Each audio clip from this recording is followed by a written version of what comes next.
Welcome to the show where truth takes the mic, where the world spins fast, but we hold it tight. This is the Howie Silbiger Show on True Talk Radio, where the real ones go. Oh, politics, passion, the news of the day, no filter, no fluff, just the Silbiger way. So buckle up tight, let the debates flow. This is your hour, the Howie Silbiger Show. Silbiger Show. Silbiger Show.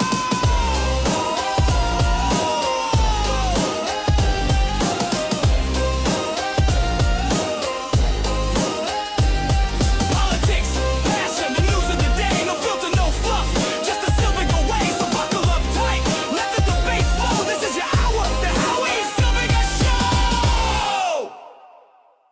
And I'm Howie Silbiger. Welcome to the program. So happy to be here with you on this very, very, very happy and quite concerning day. Now, it's a happy day because people have not been killed. Nobody died except for the terrorist. It's a concerning day because we saw two potential terror attacks. Well, one terror attack and one almost terror attack on the Jewish community. In Deerfield, Michigan, or just outside of Deerfield, Michigan, in Bloomfield, Michigan, there was an attack on a synagogue at Temple Israel, where a truck rammed into the synagogue, and a guy jumped out of the truck and started shooting. The synagogue was pretty empty except for the nursery there, which had 120 children. The truck that he rammed into the synagogue was filled with explosives. So he planned to get out of the truck, shoot a bunch of people, get back into the truck, and then blow it up with the building. That was his plan. He was killed by an armed security guard. Thank goodness there was an armed security guard at the synagogue who shot him. He exchanged gunfire, he shot him. One security guard was injured. The other one killed the attacker. The attacker has been named. His name is Ayam Mohammed Ghazali. He is a native of Lebanon. He was a naturalized U.S. citizen since 2016. He became a citizen in 2016. Now, just outside of Norway, in Norway, in Trondheim, Norway, there was a threat to a synagogue. The Norway police attempted to stop a vehicle that was missing license plate near the city's 100-year-old Orthodox synagogue. During the attempt to stop, a passenger ran from the car carrying what police said may have been a bag. The driver sped away, prompting highway police to chase, and ended in Savabor, about a half hour away, where officers used a spike strip to stop the car, and they arrested the guy. They thought that the guy was going to go and try to attack the synagogue.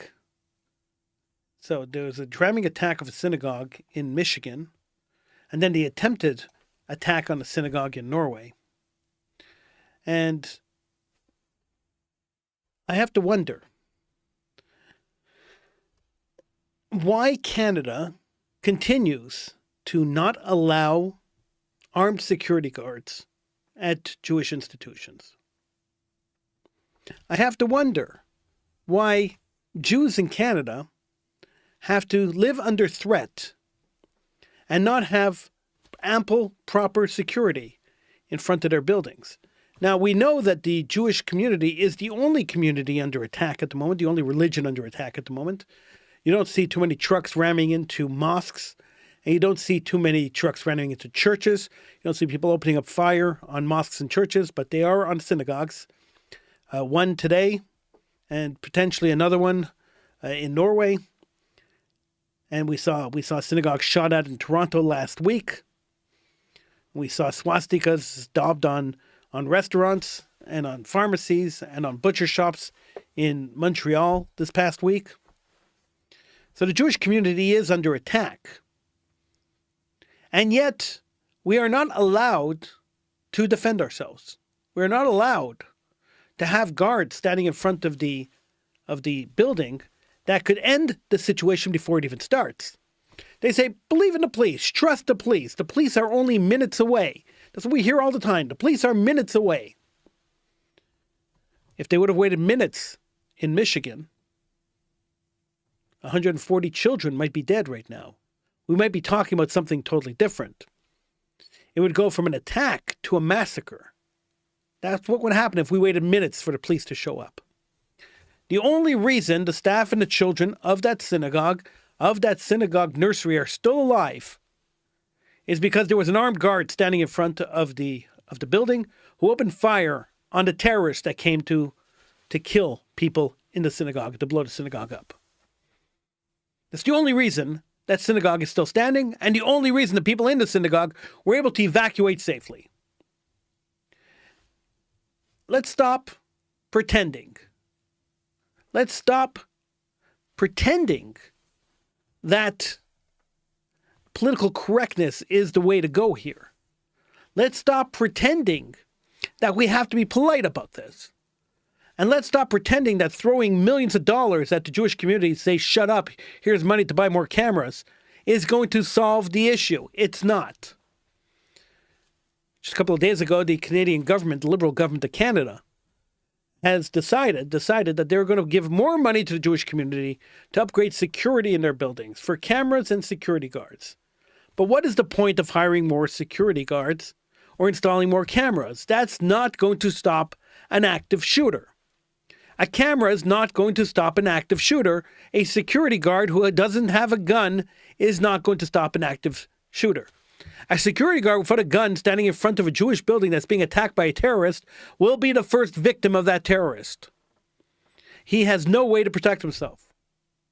So why are we putting people in harm's way? Why are we putting people in harm's way? Now, Jews should not be afraid to go to the synagogue, and Jews should not be afraid to go to Jewish buildings, and children should not be afraid to go to school. But that's what's happening. Children are afraid to go to school. People are afraid to go to synagogue. Jews are afraid to live like Jews in Canada. And the reason for that is because the Canadian government has allowed this to happen. For months and months and months, years, they've allowed people to stand in the streets and basically yell, "Kill the Jew," with no repercussions. They've arrested the Jews who stood up against these people. They arrested the Jews who got up and said, no, we're not going to tolerate people standing in the middle of the street in Toronto yelling, "Kill the Jew." We're not going to tolerate it. We're going to fight back. And those people are the people who were arrested. Tell me this makes any sense to you. If you can make any sense of this, give me a call. 1-877-669-1292. Give me a call and tell me this makes any sense to you, because it makes no sense to me. It's almost as if the Jewish community has been abandoned by the government. The Jewish community has been totally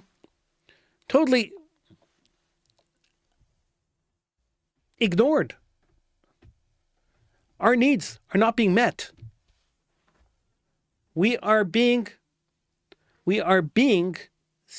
sacrificed by the government to uphold what they call Canadian values. What are Canadian values? Pacifism?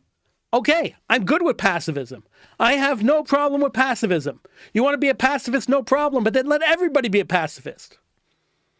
When there are people who are living in Canada, people who we imported into Canada, now I have no problem with immigration at all. I'm a descendant of immigrants. I have no problem with immigration. My problem with immigration is if you just let anybody in because they speak a certain language, then how are you protecting the citizens that are there? You're bringing third world country problems into our country. How are you protecting the citizens that are there? And we see the result of that. We're seeing right now the globalization of the Intifada. The thing they've been yelling for years in the street. Globalize the Intifada. Oh, it's just mantra. It's politics, they told us. It's not a mantra. It's not politics. Believe your enemy when he says he wants to kill you. Why would we not believe our enemies when they say they want to kill us? You have to be insane not to believe your enemy. If somebody came to me and said to me, I want to kill you, I will take them 100% seriously. There is no reason for me to believe that they are lying to me or that they're just saying it's rhetorical. It's just rhetoric. Kill the Jew. It's rhetoric. And that's the way we've been treating it. Nobody in the last couple of years who've been yelling, "Kill the Jews," have been arrested for hate crimes, have been arrested for inciting riots, have been arrested for advocating genocide? Nobody. Why? If you had the same rally that has been happening in Toronto every single week, where they're yelling globalized intifada every single week.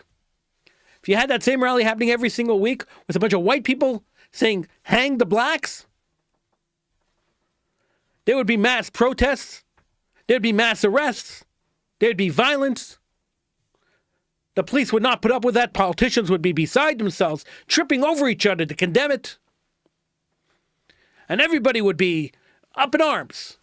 Oh, how could these people stand there and yell that? That's racist, they would say. But when you stand on the street corner and you yell, kill the Jew, that seems to be okay. It's only the Jews. But what do you expect from this liberal government, who's about to become a majority government, by the way? So many people are crossing the floor now that they're going to have majority in a couple of months. They'll probably have majority. But what do you expect from a government that brought in a Nazi war criminal into Parliament to give him a standing ovation? What do you expect from a party that did that? You expect them to love the Jews? A party that right after October 7th, and all the rise in anti-Jewism and the protests calling for the murder of Jews in the streets of Canada, that the Canadian government did not stop. They recognized the Palestinian state. They rewarded Hamas for murdering Jews on October 7th. Here you go, have a state. Great job. And the Jewish community just sat back and said nothing. They sat back quietly. Because Jewish organizations are not there to serve the Jewish community. I've been convinced of this. I've been saying this for 25 years. I actually looked back on the shows. 25 years ago, I said the same thing. This is what I said 25 years ago. This is a direct quote of what I said 25 years ago on this show. I said Jewish organizations are not here to protect the Jewish community. They profit from anti-Jewism. If anti-Jewism disappeared tomorrow, many organizations would disappear with it. And millions of dollars that flow into these organizations would disappear with it. So I said that 25 years ago. 25 years ago. And I don't think much has changed. Now, when I said that 25 years ago, I was on Radio Shalom, and I got messages and calls and messages from Federation people trying to tell me to shut up. They didn't want me to talk about this. They said, how could you say that? Don't say things like that. Because the truth might be real. Because people might start understanding that the reason we haven't had mass protests with the Jewish community, the reason we haven't had mass anger in the leadership of Jews, the reason we haven't had major lobbying to allow the Jewish community to defend themselves is because the organized Jewish community, the official Jewish community, likes the money. Now, I know this sounds horrible. I hate to be the one to say this, but it's true. It's true. This past week, or just a couple of days ago, the Liberal government said we're giving $10 million to the security fund, whatever they call it, the security fund, to help fund cameras and more security guards at Jewish buildings. This was after the shooting in Toronto of 3 Jewish buildings, 20 bullets in each building. Yeah, we're going to throw money at the Jews and tell them to shut up. That's what they did. We're going to throw money at the Jews and tell them to shut up. Here's $10 million. Use it throughout your communities and beef up your building security. Is that a realistic answer to the problem of tax on the Jewish community? Is that a realistic answer to how are we going to protect ourselves? Is that a realistic answer to our children are afraid to go to school? To people are afraid to wear their Jewish garments outside? To synagogues people are pulling mezuzahs off their doors? Is that a reaction? Is that a honest and goodness reaction and an honest and goodness thing that the government should be doing? Is that how they should be reacting? Is that protecting their citizenship? And the organizations, federations should have said, what? What are you talking about? We're not going to take blood money. Let's do something practical. Start applying the laws. Start having governments, start having police forces apply the laws that are already on the books. Start charging people under terrorism legislation. Start charging people for inciting riots. Start charging people for inciting violence, for promoting hate. These laws are already on the books. Just start applying them. Instead, Federation sent out a letter today saying, thank you, government, for giving us $10 million. We really appreciate it. $3 million of those dollars are coming to Montreal, and we're going to use it to build more moats around our Jewish institutions and put up more cameras and hire more security guards, because that's what we need. That will keep us safe. More security guards and moats and cameras. And I'm just being facetious when I say moats. They're not really digging moats, although that probably would be more effective than the cameras and the security guards.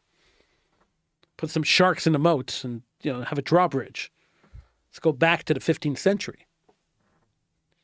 And this is where we're at. We're at no leadership at all.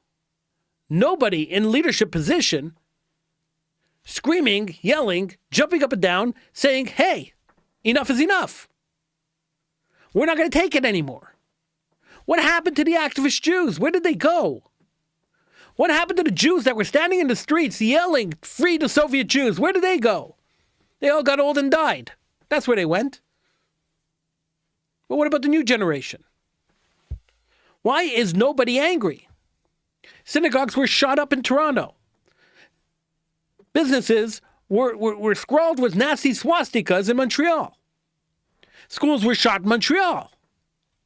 Why is nobody angry? Where is the anger? Why does nobody care? This is the question I have. Now, if you have an answer for me, give me a call. 1-877-669-1292. I'd love to talk to you if you have an answer for me. Because it seems like the entire community is apathetic. If we ignore it, it'll go away. It won't go away.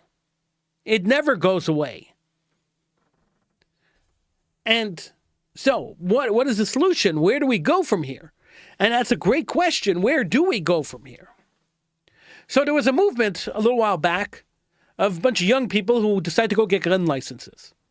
And they all got their gun licenses. They took the course, pretty easy course. They took the course, they got their gun license. Amazing, beautiful. Get your gun license. What are you going to do with it? The government does not allow you to use guns for self-defense. They don't allow you to do it. So, if you can have a gun license all you want, but you will go to jail if you shoot a terrorist with your gun license in Canada. It's illegal for you to pull out your gun and point it at a human being. Therefore, if you are being threatened by a man who walks into your synagogue with a rifle and is about to open fire and kill a bunch of children, you are not allowed to use your gun to shoot that man. If you do, guess what? You're going to jail. Does that make sense? Absolutely not. But that's where we're living. That's the world we're living in, the country we're living in. And let's take it one step further. Okay, we don't want regular citizens to have guns. As Canadians, we're not comfortable giving guns to trained people who train and have certification. Okay, we're not comfortable giving people guns. Fine. Then why can't organizations, synagogues, hire off-duty police officers? Because that's illegal too. You can't hire an off-duty police officer to come and guard your synagogue. He's allowed carrying a gun. He has a carry permit. But he can't carry a gun and protect your synagogue because it's illegal to hire him. Why is that illegal? I don't understand why the Jewish community can't protect themselves. It doesn't make sense, and I don't understand why the Jewish organizations are not fighting to have the right for Jews to protect themselves. Makes no sense to me. But as I get older, I get more cynical. But this is not cynicism here. This is reality. We are talking about reality. What Michigan proved today was that a man with a gun can end the situation much quicker than waiting 5 minutes for the police to show up. What Michigan proved today was that a man with a gun can't turn a massacre into an attack.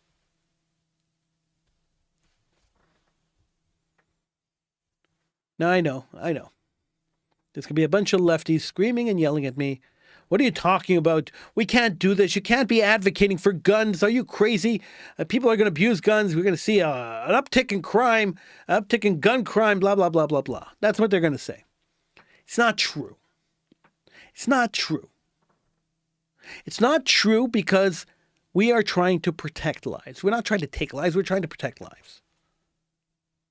If an attack like what happened in Michigan happened in Montreal, God forbid, but something like that happened in Montreal, the outcome would be exact opposite of what it was in Michigan. The guard standing in front of whatever building they attacked, if the organization even bothered to hire guards, because some organizations don't even bother, what's the point? What's the point?